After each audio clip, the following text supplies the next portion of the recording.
바울 일행은 많은 어려움과 박해 속에서도 데살로니가에 복음을 전했고 생명을 구원하기 위해서 자신의 생명을 내걸고 고난 속에서 복음을 전하는 일에 매진했습니다. 그 결과가 이들의 헌신으로 끝났다면 오늘 이런 감격의 고백은 없었을 것입니다. 그러나 하나님은 자신의 사랑을 사람들에게 알게 하기 위해서 사람들의 미움을 무릅쓰는 그런 종들에게는 반드시 거기에 상응하는 상급을 주시는 것을 이 역사가 증거하고 있는 사실이죠. 손수 비용을 벌면서 전한 복음을 데살로니가 사람들은 하나님의 말씀으로 받아 생명을 가지게 된 것을 마게도니아뿐만 아니라 아가야 지역의 교회들에게까지 좋은 소문으로 긍정적인 영향을 끼쳤고 이미 이 편지를 시작하는 1장 1절에서 4절에서 이런 사실을 칭찬한 바 있지만 다시 과거를 회상하면서 자신의 복음 증거의 반응에 다시 한번 감사하고 있는 내용을 우리가 읽었습니다. 그럼에도 뒷부분에서는 이 생명의 복음을 전하는 귀중한 일을 대적하고 방해하던 자신의 동족인 유대인들의 죄상을 고발하고 하나님 아버지께서 그들의 반역 행위에 상응하는 형벌을 반드시 주실 것이라는 말로 복음을 받으며 고난당한 데살로니가의 교우들을 격려하고 있습니다. 하나님으로부터 온 복음은 그 반응에 따라서 생명이 되기도 하고 저주가 되는 엄청난 간격도 오늘 이 말씀에서 배우게 됩니다. 자연히 우리가 하나님께서 생명을 주시고자 하는 말씀에 어떻게 반응해야 하는가 하는 도전을 주는 말씀이기도 합니다. 먼저는 13절 말씀입니다. 하나님의 말씀을 하나님의 말씀으로 받은 것에 대한 칭찬을 주고 있죠. 성경은 사람의 믿음이 어디에서 나는가를 분명히 가르치고 있습니다. 그것은 그러므로 믿음은 들음에서 나며 들음은 그리스도의 말씀으로 말미암았느니라 하는 로마서 10장 17절에 지적하고 하나님의 생명의 말씀을 듣는 반응에 따라서 그것이 역사되고 그렇지 못한 것들도 말씀하고 있죠. 특히 메시아로부터 들려지는 말씀은 과거 율법 시대 속에서 그렇게도 듣고 싶어 하던 말씀이었습니다. 내가 진실로 너에게 이르노니 많은 선지자와 의인이 너희가 보는 것을 보고자 하여도 보지 못하였고 너희가 듣는 것을 듣고자 하여도 듣지 못하였느니라. 마태복음 13장 17절에 예수님께서 과거에 이스라엘의 조상들이 메시아의 말씀을 듣고 싶어서 그렇게도 갈급해했던 것들을 말하고 있죠. 물론 누가복음 10장 24절에도 같은 말씀을 합니다마는 많은 선지자와 임금이 너희 듣는 것을 듣고자 해서 애썼다. 그런 말씀으로 기록이 됩니다. 예수님께서 군중을 가르치시다가 또 이르시되 들을 귀 있는 자는 들으라 하시니라. 마가복음 4장 9절이라든가 누가복음 8장 8절 그리고 누가복음 14장 34절에 말씀하시는가 하면 너희가 눈이 있어도 보지 못하며 귀가 있어도 듣지 못하느냐 또 기억하지 못하느냐. 마가복음 8장 18절에서는 말씀하시는데 귀가 있다고 해서 모두가 들을 수 있는 것이 아님도 하나님의 말씀입니다. 이런 이유 때문에 이에 바리새인들이 가서 어떻게 하면 예수를 말의 올무에 걸리게 할까 상의하고 마태복음 22장 15절에 라는 기록으로 봐서 하나님의 말씀을 가르치는 자신들에게 하나님의 생명의 진리를 알아듣지 못한다고 지적하시는 예수들을 곤경에 처하도록 엿보는 바리새인들의 모습을 그대로 기록을 해주고 있습니다. 어떤 곳에서는 완악한 백성들로 하여금 오히려 하나님께서 듣지 못하게 하셨음도 기록된 바 하나님이 오늘까지 그들에게 혼미한 심령과 보지 못할 눈과 듣지 못할 귀를 주셨다 함과 같으니라 하는 로마서 11장 8절에 신명기 29장 4절의 말씀을 인용하는 내용도 우리가 읽을 수 있습니다. 데살로니가전서 1장 2절에 우리가 너희 모두를 말미암아 항상 하나님께 감사하며 기도할 때에 너희를 기억함이라 했던 바울은 오늘 13절 첫 부분에서는 이러므로 우리가 하나님께 끊임없이 감사함은, 이렇게 데살로니가의 지체들을 향해서 항상 하나님께 감사하고 끊임없이 감사한다고 고백하는데, 여기에 대한 이유를 좀 더 분명하게 증거하는 내용이 이어지고 있습니다. 너희가 우리에게 들은 바 하나님의 말씀을 받을 때에 사람의 말로 받지 아니하고 하나님의 말씀으로 받음이니, 이것이 항상 감사하고 끊임없이 감사하는 이유라는 거지요. 앞에서도 말한 바 있지만 하나님은 사람을 통해서 말씀을 하시는데, 그것을 그냥 어떤 사람의 말로 받아들이게 되면 비록 그 사람이 하나님의 말씀을 전한다고 해도 정작 생명이 되지 못합니다. 실제적인 경우를 성경에서도 볼 수 있는데, 바울이 그리스 철학의 중심이라고 하는 아테네에서 복음을 전하려고 하자 저들은 벌써 그 증거되는 말씀에 이미 전제를 가지고 접근하는 내용을 볼 수 있습니다. 어떤 에피쿠로스와 스토아 철학자들도 바울과 쟁론할세, 어떤 사람은 이르되 이 말쟁이가 무슨 말을 하고자 하느냐 하고, 어떤 사람은 이르되 이방 신들을 전하는 사람인가 보다 하니, 이는 바울이 예수와 부활을 전하기 때문이로라. 사도행전 17장 18절에 그렇게 기록을 하고 있습니다. 예수와 부활을 전한다고 하는 건 뭐겠습니까? 예수님의 십자가의 희생의 죽음과 장사 지냄, 그리고 부활을 전하는, 복음을 전하는 것을 이루는 것이죠. 바울을 통해서 증거되는 하나님의 말씀을 이미 자신들의 생각을 가지고 이 말쟁이나 이방신들을 전하는 사람이라고 앞서 생각하여 들으니, 하나님의 말씀이 아니라 말쟁이, 즉 다른 철학의 부류나 이방신들을 전하는 사람일 것이라고 접근하기 때문에 그곳에서는 생명의 역사가 일어나질 못했습니다. 여기 너희가 우리에게 들은 바 하나님의 말씀을 받을 때에 사람의 말로 받지 아니하고 하나님의 말씀으로 받음이니 라는 13절 중간에 말씀에는 받을 때, 받지 아니하고 받음이니라고 3번씩이나 받다라는 표현이 반복되지만 그 쓰여진 낱말은 각각 조금 다른 표현들이 쓰여지고 있습니다.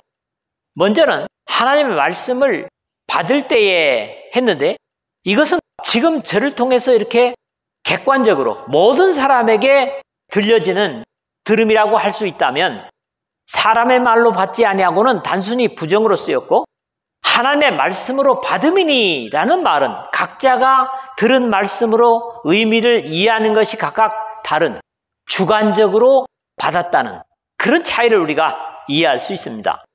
하나님의 말씀으로 받음이니 진실로 그러하도다. 이 말씀이 또한 너희 믿는 자 가운데서 역사하느니라. 13절 하반절에 그랬는데, 분명히 바울의 입을 통해서 나오는 말씀이지만 그 말씀은 바울을 통하여 하나님으로부터 나오는 말씀이었다는 의미이고, 진실로 그러하도다 하는 당연히 하나님의 말씀임을 인정하는 표현인 겁니다. 우리가 흔히 인용하는 이 말씀에 반대되는 내용이 그들과 같이 우리도 복음 전함을 받은 자이나 그러나 들은 바 그 말씀이 그들에게 유익하지 못한 것을 듣는 자가 믿음과 결부시키지 아니함이라. 히브리서 4장 2절의 말씀입니다. 오늘도 하나님 말씀을 대언하는 메시지를 또 예배 시간에 이종배가 설교를 하네, 단순히 제 자신의 말로 끝나버리면 그 듣는 교훈은 아무 생명도 여러분 속에 나타날 수 없다는 겁니다. 전능하신 예수께서 자신이 자라난 나사렛에 가셔서 말씀을 전하셨지만 그 가르침에 자기 고향 사람들이 놀라면서도 예수께서 그들 가운데 자란 것을 안다고 하는 것 때문에 주님을 배척하는 그곳 사람들에게는 거기서는 아무 권능도 행할 수 없어 다만 소수의 병자에게 안수하여 고치실 뿐이었고, 마가복음 6장 5절에 안타까운 결과를 보게 됩니다. 이 말씀이 또한 너희 믿는 자 가운데서 역사하느니라 13절 하반절에 한 것처럼 바울 사도 개인의 말로 듣지 않고 데살로니가 사람들이 말이죠. 참되신 하나님의 말씀으로 들을 때 그 증거된 말씀이 성령과 함께 권능의 역사를 일으킴을 확인하는 겁니다. 이런 입장에서 우리가 하나님의 말씀을 자주 또 가까이 접할 수 있다는 것 자체가 분명히 엄청난 복이지만 이 말씀을 받을 때에 사람의 말로 받지 아니하고 하나님의 말씀으로 들을 수 있다면 같은 이 데살로니가 교우들 같은 은혜의 경험을 할 수 있을 것이라고 확신합니다. 두 번째는 14절입니다. 여기는 믿음으로 인한 고난을 받고 있는 데살로니가 성도들을 위로하죠. 예루살렘에서 교회가 탄생했을 때 예루살렘 성도들도 본래의 유대인들한테 엄청난 고난을 당한 것처럼 너희들도 지금 너희 동족에게 고난을 받는다 이렇게 말하고 있잖아요. 이제 그들이 믿음으로 받은 말씀이 어떻게 그들 속에서 역사하는가를 구체적으로 적고 있습니다. 이들이 비록 지형적으로는 엄청난 거리와 간격을 가지고 있지만 유대에서 처음 탄생한 교회와 다르지 않은 모습을 가지고 있음을 칭찬하는 말씀이기도 합니다. 사실 같은 복음이라면 같은 결과를 나타내는 것은 시간과 공간의 차이가 있다고 해도 당연한 것이죠. 형제들아, 너희가 그리스도 예수 안에서 유대에 있는 하나님의 교회들을 본받은 자 되었으니 했는데 이미 6절에서는 또 너희는 많은 환난 가운데서 성령의 기쁨으로 말씀을 받아 우리와 주를 본받은 자가 되었으니, 즉 사도들과 예수님을 본받는 자가 되었다고 해서 자신들과 주님을 본받은 것을 칭찬한 바 있습니다. 바울이 에베소 교회에 증거한 것처럼 몸이 하나요 성령도 한 분이시니 이와 같이 너희가 부르심의 한 소망 안에서 부르심을 받았느니라. 주도 한 분이시요 믿음도 하나이요 세례도 하나이요 하나님도 한 분이시니 곧 만유의 아버지시라. 만유 위에 계시고 만유를 통일하시고 만유 가운데 계시도다. 에베소서 4장 4절에서 6절의 확신은 역사를 넘어서는 확신인 겁니다. 바울이 로마에 도착해서 유대인들을 만났을 때 복음은 그들의 평가에 이에 우리가 너의 사상이 어떠한가 듣고자 하니 이 파에 대하여는 어디서든지 반대를 받는 줄 알기 때문이라 하더라. 사도행전 28장 22절의 표현처럼 복음이 시작된 예루살렘에서부터 박해를 받아서 고난을 견뎌야 했고 사도들은 그 이름을 위하여 능욕받는 일에 합당한 자로 여기심을 기뻐하면서 공회 앞을 떠나니라. 사도행전 5장 41절의 모습처럼 진정으로 하나님의 말씀을 자신의 것으로 받아 그 말씀대로 사는 사람들은 어려움을 견뎌야 했고 또 앞으로도 어려움을 견뎌야 할 겁니다. 진리대로 살려고 한다는 말이죠. 그럼에도 예수들을 믿는 것 때문에 받는 고난은 자녀이면 또한 후사, 곧 하나님의 후사요. 그리스도와 함께한 후사니 우리가 그와 함께 영광을 받기 위하여 고난도 함께 받아야 될 것이니라. 생각하건대 현재의 고난은 장차 우리에게 나타날 영광과 비교할 수 없느니라. 로마서 8장 17절에서 18절에 우리가 땅에서 비록 고난을 받는다고 할지라도 그 고난은 주님 때문에 받는 것이라면 하늘에서 받을 영광과 좋게 비교할 수 없다 하는 확신을 주고 있습니다. 그러므로 믿음으로 오는 고난을 부정적으로 보다는 예루살렘의 사도들처럼 기쁘게 감당할 수 있어야 하고 바울은 제자들의 마음을 굳게 하여 이 믿음에 머물러 있으라 권하고 또 우리가 하나님 나라에 들어가려면 많은 환난을 겪어야 할 것이라 하고 사도행전 14장 22절에 격려함을 듣습니다. 지나칠 수 없는 하나의 표현은 너희가 그리스도 예수 안에 중략을 하고 고난을 받았느니라는 겁니다. 옥중서신에서 자주 보는 표현이지만 이 역시 조금은 앞뒤가 어울리지 않는 영육의 구분을 분명히 하지 않는다면 혼란을 가질 수 있는 표현이죠. 그리스도 예수 안에서는 영원에 이르기까지 생명의 보호처이지만 육신을 가진 상태에서는 그리스도 안에 있기 때문에 오히려 세상으로부터 핍박을 받을 수밖에 없는 장소이기도 하다는 겁니다. 그들이 유대인들에게 고난을 받은과 같이 너희도 너희 동족에게 동일한 고난을 받았느니라. 14절 하반절입니다. 복음이 유대인, 즉 이스라엘에서 탄생했는데 시작된 그들에게서 핍박을 받는 것은 아이러니가 아닐 수 없습니다. 이것 역시 앞에서 지적한 대로 그들의 복음에 대한 자세의 차이이자 하나님의 구원의 경륜임을 바울은 로마서 9장에서 11장에 지적하고 있습니다. 복음이 탄생한 민족에서부터 핍박을 받았다면 다른 곳에서야 당연히 받아들이기 어려운 것은 이해할 수 있는 얘기가 아니냐 하는 거죠. 베드로와 요한이 성전 미문에 나면서 걷지 못하는 지체장애자를 고치며 복음을 전하는 것을 당시의 신앙의 지도자들이 가장 싫어했던 이유는 자신들의 거짓됨이 드러났기 때문입니다.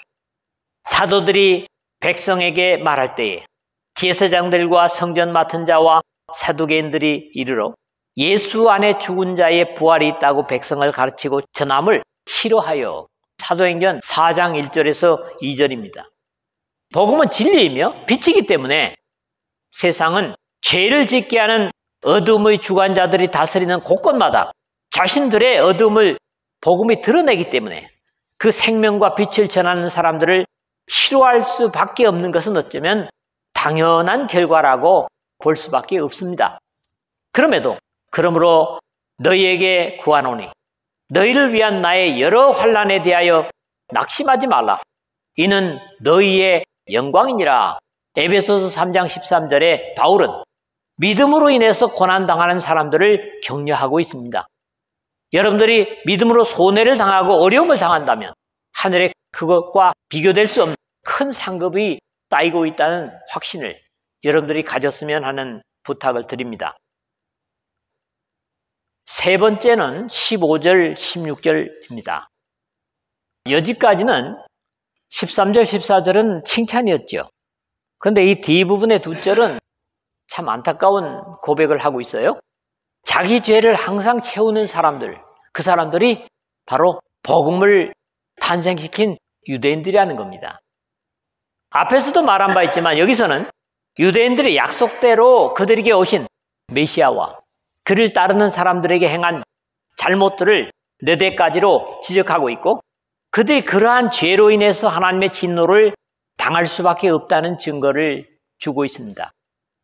이 또한 바울에게 있어서 안타까운 일이고 쉽지 않은 이유는 자신의 동족을 이방 사람들에게 고발하는 것이 되기 때문입니다.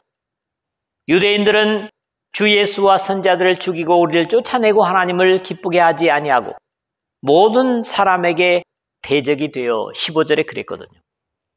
이것이 구체적으로 유대인들의 범죄 사실을 지적하는 겁니다. 주 예수와 선자를 죽이고 하는 게 첫째입니다.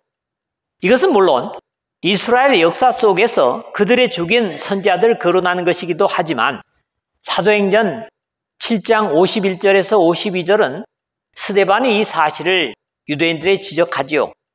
목이 곧고 마음과 귀에 할 일을 받지 못한 사람들아, 너희도 너희 조상들과 같이 항상 성령을 거스르는도다. 너희 조상들이 선자들 중의 누구를 박해하지 아니하였느냐? 의인이 오시리라 예고한 자들을 그들이 죽였고 이제 너희는 그 의인을 잡아준 자요 살인한 자가 되나니 그랬습니다. 예언을 따라 오신 메시아를 죽인 무서운 죄를 범한 사람들이라고 책망을 하는 거지요. 예수 그리스도께서는 마태복음 23장 29절에서 31절에 서기관들과 바리새인들에게 너희는 선지자들의 무덤을 만들고 의인들의 비석을 꾸미는 것이 선지자를 죽인 자의 자손임을 스스로 증명하는 것이라고 책망을 하십니다. 두 번째 유대인의 죄는 뭐였습니까? 우리를 쫓아내고 같은 생명의 복음을 전하는 입장이기 때문에 바울은 자신을 예수와 선지자들에게 연결해서 표현을 하고 있는 겁니다. 사실 유대인들이 데살로니가에서 바울 일행을 쫓아낸 것은 데살로니가 교우들이 직접 보아온 사실이죠.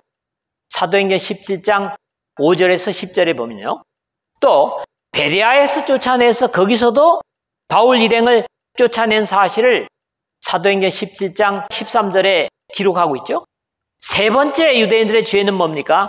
하나님을 기쁘시게 하지 아니하고 하나님과 겨루어 이겼다는 이스라엘이라는 이름 자체는 복을 주실 수 있는 분은 하나님밖에 없다고 자신에게 복을 빌라고 천사를 붙들고 씨름해서 얻어낸 이름으로 바울은 주께 기쁘시게 할 것이 무엇인가 시험하여 보라고까지 에베소서 5장 10절에 당부했지만 이스라엘은 그 이름값을 하지 못했습니다.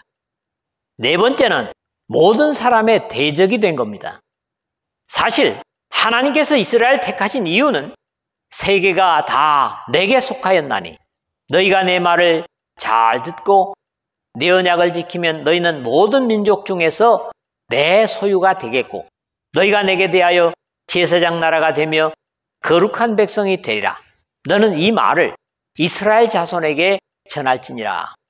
출애굽기 19장 5절에서 6절에 십계명을 주시기 전에 모든 민족을 중보하여 복받게 하려고 제사장 나라로 선택하셨다고 증거하셨습니다. 그럼에도 정작 언약된 메시아가 오시고 그 메시아를 통해서 온 인류를 복주시려는 하나님의 뜻을 거역하고 스스로 온 인류의 대적이 되어 하나님의 뜻에 역행하는 배은망덕을 행했던 겁니다. 오히려 여기에 결과적으로 한 가지 죄를 추가하고 있는데 그게 다섯 번째죠. 우리가 이방인에게 말하여 구원받게 함을 그들이 금하여 16절 상반절입니다. 바울은 1차 전도 여행 때에 비시디아 안디옥에서 복음을 받아들이지 않는 유대인들을 향해서 하나님의 말씀을 마땅히 먼저 너희에게 전할 것이로되 너희가 그것을 버리고 영생을 얻기에 합당하지 않은 자로 자처하기로 우리가 이방인에게로 향하노라. 사도행전 13장 46절에 선언했습니다. 다시 고린도에서 교회를 세우면서 먼저 유대인들의 회당에서 복음을 전했지만 역시 거절하는 저들에게 그들이 대적하여 비방하거늘 바울이 옷을 털면서 이르되 너희 피가 너희 머리로 돌아갈 것이요 나는 깨끗하니라. 이후에는 이방인에게로 가리라. 사도행전 18장 6절에 슬픈 선언을 하고 맙니다. 안타까운 것은 유대인들은 메시아이신 예수 그리스도를 불신할 뿐만 아니라 인류의 죄를 대속하기 위해서 십자가를 지신 예수 그리스도의 구속의 은총을 자신들이 아닌 이방 사람들에게 전하려고 하는 바울을 비롯한 하나님의 복음의 일꾼들을 적극적으로 방해하는 것은 비단 이 데살로니가에서뿐만 아니라 모든 복음이 가는 곳마다였음을 우리는 사도행전 속에서 읽어볼 수가 있습니다. 이런 극단적인 죄로 인해서 나타나는 결과는 자기의 죄를 항상 채우매 16절 중간에 그랬죠? 라는 비극입니다.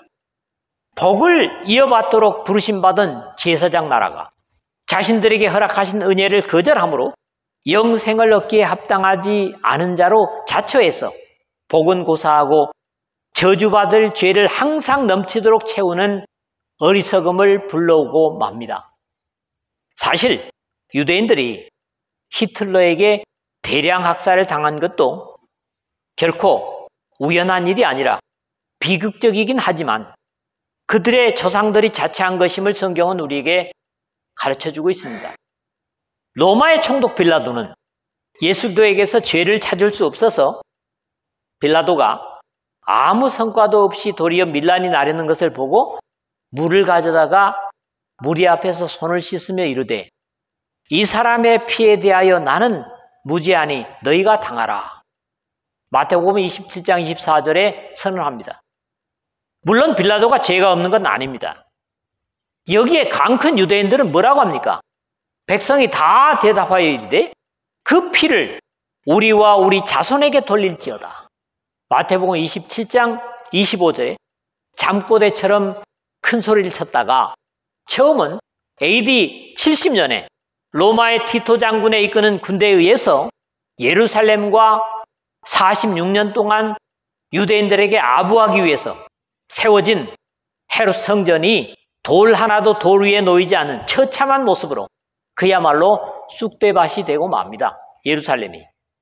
그 후에 역시 그 조상들이 예언했던 대로 흩어져서 포로된 모습으로 살다가 히틀러에 의해서 가장 참혹한 학살을 당하는 비극을 불러오고 말았습니다.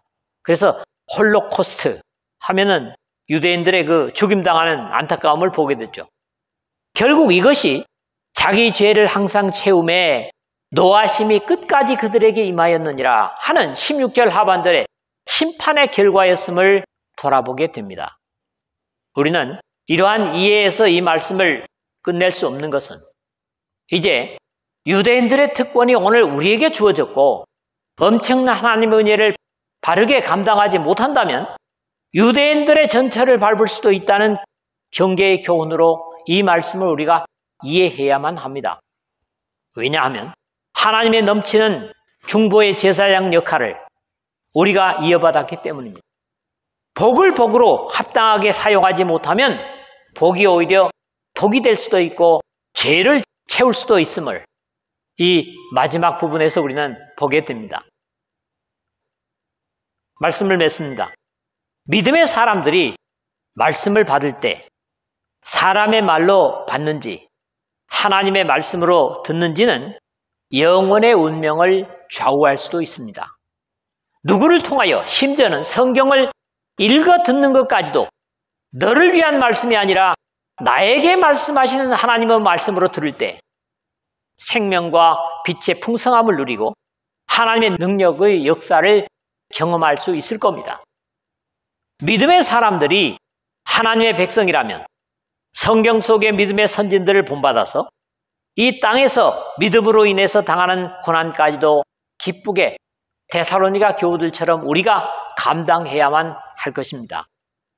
우리가 이 시대에 하나님의 선택을 받은 왕같은 제사장들이라면 유대인들처럼 자신들만을 위한 독선으로 사람들에게 대적이 되어서 죄가 넘쳐 하나님의 노하심의 대상이 되어서는 안 될 것입니다.